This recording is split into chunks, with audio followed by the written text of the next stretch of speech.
Hai semua, welcome back to my YouTube channel Hello Dina. Thanks banget udah klik video ini. Gimana kabarnya? Semoga kalian selalu sehat ya. Di video kali ini aku akan bercerita tentang kisah nyata akibat dari mempertahankan hubungan yang toksik seperti pembiaran atas perselingkuhan dan KDRT. Seperti yang baru-baru ini terjadi di Indonesia, yang dialami oleh salah satu pasangan artis terkenal dan korban memberikan kesempatan kedua kepada pasangannya yang telah berbuat kekerasan dan perselingkuhan kepadanya. Well, daripada berlama-lama, langsung aja kita jump to the story. Jane Clough, seorang wanita berusia 23 tahun yang lahir dan dibesarkan di Nelson, Lancashire, North England. Orang tuanya bernama Penny dan John Clough, dan dari kecil hingga dewasa, Jane adalah anak yang ceria, pintar, dan baik hati. Dia adalah tipe academic person di sekolahnya, pekerja keras, dan juga ambisius. Tak heran nilai-nilainya tinggi dalam setiap mata pelajaran. Dari kecil hingga dewasa, Jane bermimpi ingin mempunyai pekerjaan di bidang pelayanan masyarakat. Hal ini dikarenakan ibunya adalah seorang perawat yang setiap hari bekerja untuk menolong orang, dan dia pun menjadi terinspirasi. Jane pun mengambil sekolah keperawatan, dan akhirnya di tahun 2007, dia secara resmi memenuhi syarat untuk menjadi seorang perawat dan langsung diterima bekerja di UGD Rumah Sakit Blackpool, Victoria. Bekerja dengan passion membuat Jane disukai oleh pasien-pasien dan rekan kerjanya. Beberapa bulan setelah dia bekerja, dia bertemu dengan seorang teknisi ambulan bernama Jonathan Vaz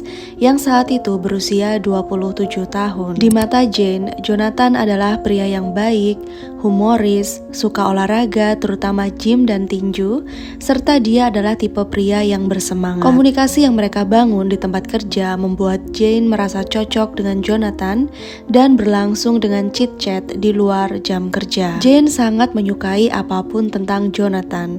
Baginya, Jonathan adalah pria yang sempurna untuknya. Walaupun dia cukup manly, tapi dia mempunyai sisi lembut saat bersama dengan pasiennya. Hal inilah yang membuat Jane semakin jatuh hati. Suatu hari, Jonathan dan Jane memutuskan untuk membawa hubungan mereka lebih lanjut sebagai teman dekat atau teman istimewa. Dan Jonathan ingin hubungan mereka dirahasiakan karena dia adalah tipe pria yang tertutup untuk masalah pribadi. Jane pun menyetujuinya. Hingga hubungan mereka berusia 4 bulan, Jane bercerita kepada teman-temannya. Tetapi Jane bingung karena tanggapan mereka sangat tidak bersemangat dan tidak ikut berbahagia dengan hubungannya dan Jonathan. Teman-temannya berkata kalau Jonathan tidak seperti apa yang dia katakan. Di mata teman-temannya, Jonathan adalah pria yang aneh, malas, tidak profesional, tidak sopan, suka berkata-kata yang jorok di jam kerja, di mana seharusnya di tempat kerja dia harusnya bersikap sopan dan profesional. Jane sempat bingung, tetapi dia meyakinkan dirinya bahwa dirinya lah yang dekat dengan Jonathan dan memilih tidak menghiraukan perkataan teman-temannya. Beberapa waktu setelah itu, Jonathan menembak Jane agar dia mau menjadi pacarnya. Tentu saja Jane sangat bahagia dan senang. Tetapi di saat itu juga Jonathan memberitahu suatu rahasia kepada Jane bahwa dia mempunyai seorang istri yang sudah dia nikahi selama 2 tahun dan sudah mempunyai 2 anak. Mengetahui kenyataan ini, Jane kaget, kecewa, dan juga patah hati. Tetapi Jonathan dengan cepat menjelaskan kepada Jane bahwa rumah tangganya di ujung tanduk karena istrinya telah berselingkuh berkali-kali dan mereka akan bercerai. Setelah mendengar hal ini, Jane sedikit lega dan mengerti keadaan Jonathan dan mereka pun melanjutkan hubungan mereka. Jane bahkan memperkenalkan Jonathan kepada orang tuanya dan orang tua Jane pun menyukai Jonathan karena Jonathan pintar beradaptasi dan dia adalah pria yang baik di mata mereka. Saat hubungan mereka berusia 10 bulan, Jonathan mengatakan kalau dia sudah menyelesaikan berkas perceraian dengan istrinya dan karena hal ini mereka memutuskan untuk membawa hubungannya ke jenjang yang lebih serius dan tinggal bersama. Jane pun sangat bahagia, tetapi dia belum menyadari bahwa itu semua adalah kebohongan. Jonathan tidak bercerai dengan istrinya. Tidak ada perceraian sama sekali karena sebenarnya rumah tangga Jonathan dan istrinya bahagia. Istrinya tidak selingkuh dan mereka tidak mempunyai masalah apapun. Istri Jonathan tidak mengetahui jika suaminya mempunyai wanita lain karena di rumah Jonathan bersikap biasa-biasa saja dan tidak ada yang mencurigakan. Berarti guys, Jonathan menjalani kehidupan rumah tangga ganda. Saat dia harus bersama istrinya dan anak-anaknya, dia akan berkata kepada Jane kalau dia ada shift malam di rumah sakit. Dan saat dia bersama Jane, dia berkata kepada istrinya hal yang sama. Jonathan menjalani ini dengan sangat baik dan hati-hati dan tidak ada kecurigaan di mata Jane maupun istrinya. Hingga pada suatu hari malah orang tua Jane yang merasa ada sesuatu yang janggal pada diri Jonathan karena Jonathan sering membuat kebohongan-kebohongan kecil. Walaupun bukan kebohongan besar dan tidak berpengaruh besar juga, tetapi kebohongan-kebohongan kecil ini malah membuat orang tua Jane hilang respect. Pernah suatu hari Jonathan berkata bahwa neneknya adalah seorang milioner, mempunyai rumah mewah di London dan nantinya rumah neneknya akan diwariskan kepadanya. Padahal setelah diselidiki, semua itu adalah nonsen alias omong kosong. Pada kenyataannya Jonathan malah mempunyai banyak hutang yang mengharuskan dia mempunyai 2 pekerjaan agar dapat membayar hutang-hutangnya itu. Tak hanya itu, perubahan pun sedikit demi sedikit terjadi pada hubungan Jonathan dan Jane. Semakin lama Jonathan semakin terlihat controlling kepada Jane. Setiap saat dia akan selalu menelpon Jane untuk menanyakan di mana dia, dengan siapa dan apa yang dia lakukan. Tetapi Jane tidak melihat itu sebuah hal negatif.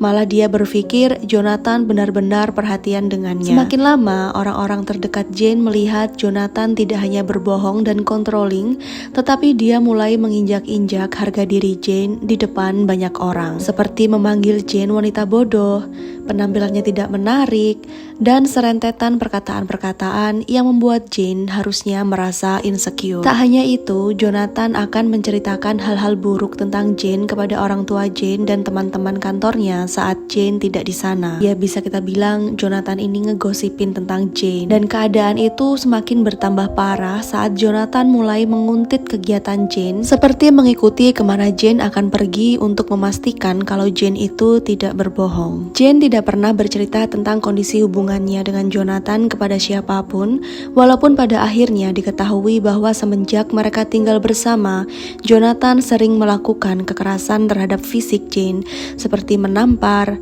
meninju, bahkan melempar badan Jane ke dinding saat mereka bertengkar. Karena hal ini, Jane sering memakai shawl untuk menutupi luka-luka memarnya, hingga pada suatu hari dia sudah merasa tidak kuat dan memberitahu semua yang dialaminya kepada teman dekatnya di kantor dan menunjukkan semua memar yang ada di bagian leher, dada, lengan, dan juga perutnya. Temannya merasa ngeri, prihatin, sedih, tetapi dia juga tidak kaget karena di awal mereka sudah memperingatkan Jane. Temannya pun memberikan saran agar Jane meninggalkan Jonathan, tetapi ya karena Jane sangat mencintai Jonathan, dia tidak bisa meninggalkannya karena dia percaya bahwa Jonathan akan berubah seperti di awal dia mengenalnya. Pada bulan Januari tahun 2009, Jane diketahui hamil.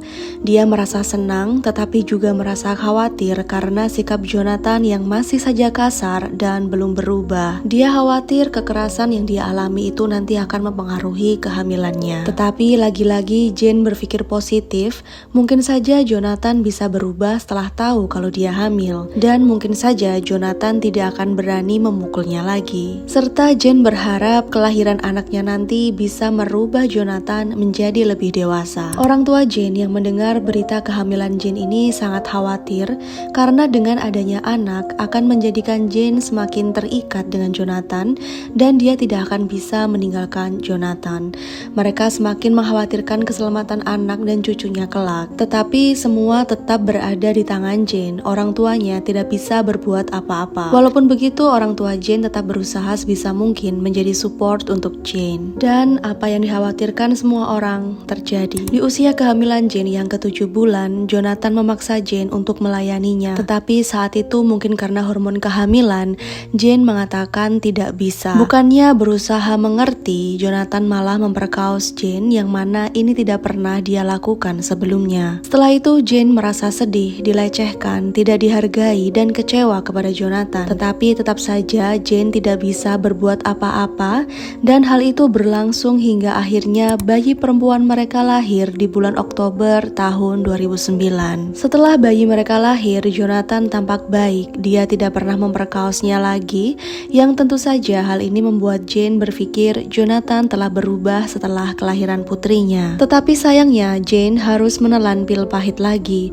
6 minggu setelah bayinya lahir, Jonathan melakukan hal yang sama lagi terhadap Jane berulang-ulang dan bahkan di depan bayi mereka. Saat inilah Jane merasa dia tidak bisa melanjutkan hubungan ini lagi dikarenakan bisa saja membahayakan putrinya juga. Pada suatu hari saat Jonathan bekerja, Jane mengemasi barang-barangnya dan meninggalkan rumah itu bersama bayinya menuju rumah orang tuanya. Dan setelah sampai di sana, dia menceritakan penderitaannya selama ini.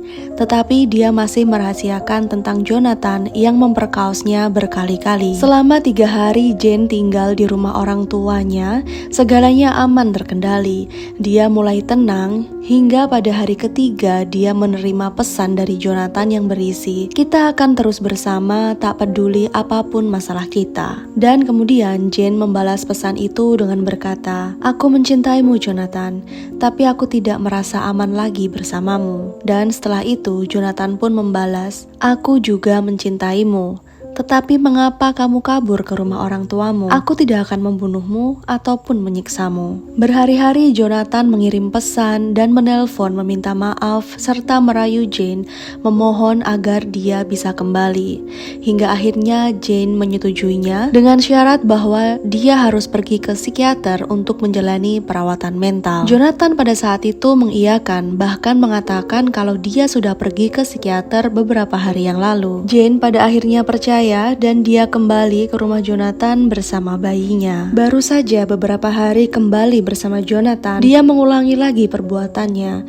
Dan kali ini Jane benar-benar tidak bisa mentolerir. Dia kabur ke rumah orang tuanya lagi dan mereka menyarankan kepada Jane untuk melaporkan hal ini ke pihak kepolisian. Jane pun melaporkan apa yang dialaminya ke kantor polisi beserta bukti foto-foto memarnya dan juga kesaksian teman beserta orang tuanya. Polisi pun kemudian menginterogasi Jonathan, di mana tentu saja dia menolak semua tuduhan itu dan mengatakan bahwa Jane adalah pembohong dan mencari perhatian. Tetapi pada akhirnya karena perkataan Jane yang selalu konsisten dan sama, serta bukti-bukti yang dia berikan juga valid, sedangkan Jonathan selalu berubah-ubah dan tidak konsisten, pada November 2009 polisi memutuskan dakwaan untuk Jonathan dengan tuduhan penganiayaan dan perkosaan.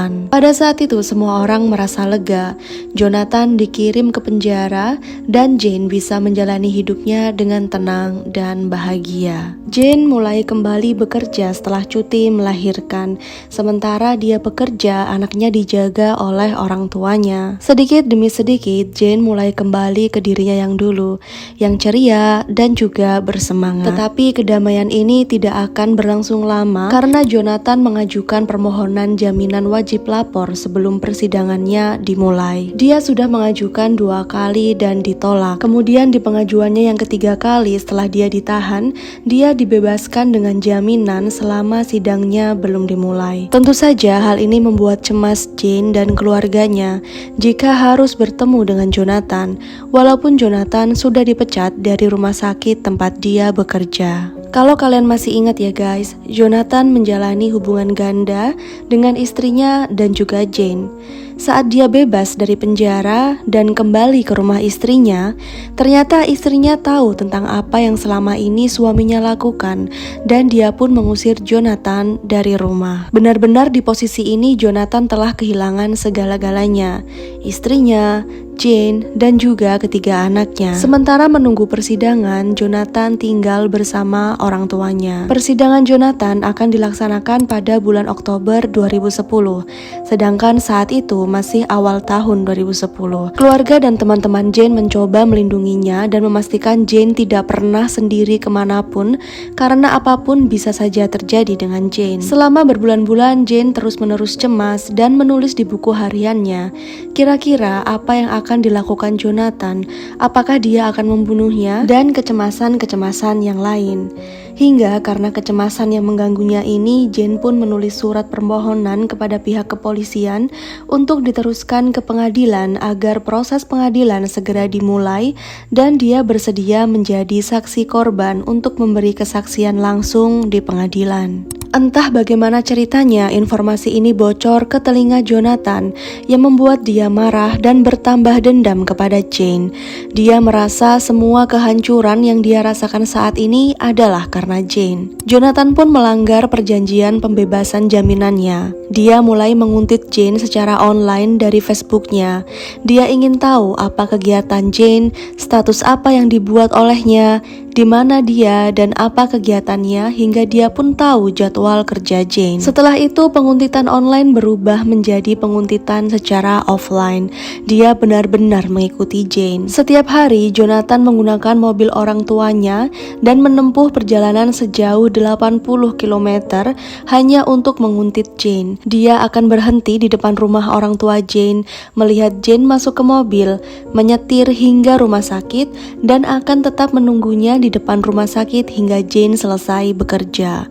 Dan setelah itu, dia akan membuntutinya lagi hingga Jane sampai di rumahnya. Sayangnya, Jane tidak pernah merasakan dia dibuntuti, sehingga dia berkata kepada orang tua dan teman-temannya kondisinya sudah aman dan dia tidak membutuhkan perlindungan lagi, karena mungkin dia juga merasa nggak enak ya kalau harus merepotkan banyak orang. Pada tanggal 23 Juli 2010, Jane pertama kalinya keluar malam bersama teman-temannya untuk berpesta, bersenang-senang, tidur semalam di rumah temannya, dan keesokan harinya dia diantarkan ke rumah dengan selamat. Teman-temannya merasa bahagia karena Jane yang dulu sudah mulai kembali. Jane sebelum mengenal Jonathan, tetapi tidak ada yang mengira bahwa itu adalah kali terakhir Jane bersenang-senang dengan temannya. 2 hari kemudian, pada hari Minggu tanggal 25 Juli 2010, Jane berangkat kerja dengan menyetir mobilnya, dan hari itu dia bekerja shift malam. Jarak antara tempat parkir mobil ke pintu masuk rumah sakit adalah sekitar 200 meter. Setelah memarkir mobilnya, Jane keluar dari mobil dan berjalan menuju gedung rumah sakit, di mana tanpa dia ketahui, Jonathan juga sudah menunggunya di sana selama 1 jam. Jonathan pun langsung berlari ke arah Jane, dan saat itu mereka benar-benar berhadap-hadapan setelah sekian lama. Jonathan meminta Jane untuk mencabut tuntutannya, tapi Jane menolak. Dan saat Jane akan pergi meninggalkan Jonathan, tangannya ditarik oleh Jonathan, dan kemudian Jonathan mengeluarkan pisau dari saku jaketnya, kemudian menikam Jane berkali-kali hingga Jane tersungkur. Setelah dirasa Jane sudah tewas, Jonathan meninggalkan tubuh Jane begitu saja dan berjalan menuju kendaraannya. Tetapi entah kenapa saat itu dia ingin memastikan lagi apakah Jane benar-benar tewas. Dan benar saja, saat dia lihat di tempat Jane tergeletak terakhir kali, dia sudah tidak ada di sana. Ternyata Jane masih hidup dan dia berusaha menuju mobilnya. Jonathan tidak membiarkan hal ini terjadi. Dia kembali lagi menuju Jane dan mendorongnya ke tanah, kemudian mengeluarkan lagi pisaunya untuk menyayat tenggorokan Jane dan memastikan dia kehilangan banyak darah dan meninggal. Setelah itu, dia meninggalkan saja tubuh Jane di sana. Dari cerita ini guys, kenapa Jane itu larinya malah ke mobil ya? Kenapa dia tuh nggak lari langsung ke tempat dia kerja? Padahal kan cuma 200 meter. Kira-kira menurut kalian kenapa? Beberapa saat setelah itu, Jane ditemukan oleh seseorang yang akan memarkir mobilnya di sebelah mobil Jane, dan dia segera memanggil para medis. Jane langsung dilarikan ke UGD tempat dia bekerja, dan tentu saja banyak teman-temannya di sana. Tetapi saat dia baru datang, teman-temannya tidak menyadari kalau itu adalah Jane, karena saking banyaknya darah yang keluar. Teman-temannya baru menyadari kalau itu adalah Jane setelah mereka melihat name tag yang bertuliskan nama Jane. Mereka pun pun begitu syok dan berusaha semaksimal mungkin menolong temannya itu. Tetapi kenyataan berkata lain. Jane menghembuskan nafasnya yang terakhir. Berdasarkan hasil otopsi, Jane telah ditikam sebanyak 50 kali dan 19 diantaranya ada di bagian leher. Tentu saja semua orang tahu siapa yang melakukan ini dan pihak kepolisian mencari Jonathan, sedangkan beberapa polisi berjaga di rumah orang tua Jane. Malam itu setelah kejadian, Jonathan hanya menyetir mobil tidak tahu arah hingga akhirnya dia memutuskan untuk putar balik, dan sekitar jam 5 pagi dia berhenti di depan rumah orang tua Jane. Pada saat itu dia tidak tahu kalau di sana ada banyak polisi yang menjaga rumah orang tua Jane. Jonathan turun dari mobil dan membuka bagasi belakang mobilnya untuk mengambil sesuatu. Tetapi sebelum itu, dua orang polisi wanita menyergap Jonathan sehingga dia tidak bisa berkutik. Dan diketahui di dalam bagasi itu ada satu jerigen minyak yang diduga akan digunakan untuk membakar rumah orang tua Jane. Setelah Jonathan diamankan, dia langsung dimasukkan ke dalam penjara sambil menunggu proses pengadilannya dilaksanakan. Pengadilan Jonathan dilaksanakan pada tanggal 7 Oktober 2010 dan dia dijatuhi hukuman penjara seumur hidup dengan tanpa pembebasan bersyarat selama 30 tahun. Sekian cerita hari ini guys, gimana menurut kalian? Apakah memang benar pria yang suka selingkuh dan KDRT itu bisa berubah? Komen di bawah ya. Well, thanks banget udah nonton hingga akhir. Kurang lebihnya aku mohon maaf. Selalu dukung channel aku ya guys. Dan see you on the next video. Bye-bye.